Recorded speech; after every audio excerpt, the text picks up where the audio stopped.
War is a tricky business, but this is not what Russian President Vladimir Putin expected when he gave the order to invade Ukraine on February 24th, 2022. It is President Putin who started this imperial war of conquest.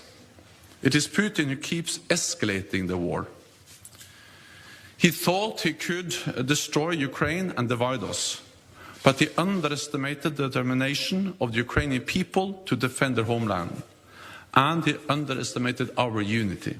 In 2019, the North Atlantic Treaty Organization was branded brain dead by French President Emmanuel Macron. Donald Trump, the former US president, wanted to withdraw his country from the Intercontinental Defense Pact, literally one half of the organization. But Putin's war declaration 3 years later seemed to single-handedly revive the alliance, after years of casting around for relevance. There are actually jokes that are going around, I know that around my colleagues in NATO, my former colleagues in NATO where I used to work, is that Putin is the recruiter of the year. So enlargement of NATO, and more than that, a new purpose to the alliance. The alliance now has regalvanized itself. It is more united than it has been for years. Even France sees the purpose of NATO. By invading Ukraine, Russia's president also catalyzed some other major shifts.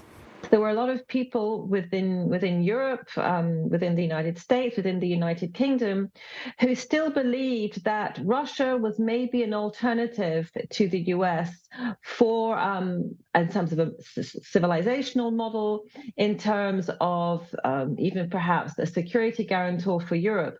That illusion has now dropped for most inhabitants of Europe. The war pushed Germany, a nation long averse to military spending, to up its defense budget and export weapons.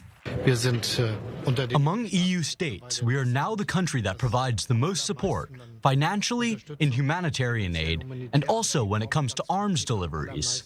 It also prompted Northern European countries Sweden and Finland to consider joining NATO. These are two countries that have been historically neutral. Sweden for much longer than Finland. Finland had a kind of imposed neutrality on it. But the populations of these countries would not have been in favor of joining NATO, even as I speak 1 year ago. Now, the majority of the population in both those countries is in favor of joining NATO. They've applied to join the alliance. The alliance has said yes. But neither Finland or Sweden joining NATO poses nearly as much threat to Putin as its neighbor, Ukraine, especially as Kiev was part of the former Soviet bloc and that Moscow was given assurances after the Cold War that NATO would not expand eastward. The United States and NATO rapidly deployed their army bases near our borders, secret bio-laboratories. They used the theater of military drills to become familiar with future battlefields. They prepared the Kiev regime and the whole of enslaved Ukraine for a big war. While it has received major backing and support from both, Ukraine remains neither a member of the European Union nor NATO. I don't see Ukraine becoming a fully fledged member of NATO at the moment, as we speak in February 2023, until the war with Russia is over. There are certain principles within the alliance. One of them is you cannot accept a new member if it has an ongoing territorial dispute. If the alliance were to accept Ukraine today, then the alliance would immediately be at war with Russia. And that is what NATO is seeking to avoid. NATO summits, which were once largely symbolic affairs, have also transitioned to substantive ones. We're sending an unmistakable message, in my view, and I think yours as well, that NATO is strong, united, and the steps we're taking during this summit are going to further augment our collective strength. More recently, many hold that an alliance forged to push back against Soviet influence in Europe during the Cold War was designed for crisis.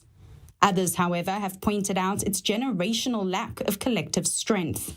Europe has not managed to be united enough to really think of its own defense. And if something can come out of this conflict, it might be reflections on that. And the last thing I want to say, which is really important in the context of what I said before, Europe cannot rely on the United States indefinitely for its security, because the United States might decide that one day it does not want to be involved in European security. It might decide to withdraw on itself. We've seen that before, and it could happen again. The mighty alliance may have found itself divided, destabilized, and discredited, but it has returned to being somewhat united, stable, and accredited. An unintentional full circle brought on by one man, Russian President Vladimir Putin.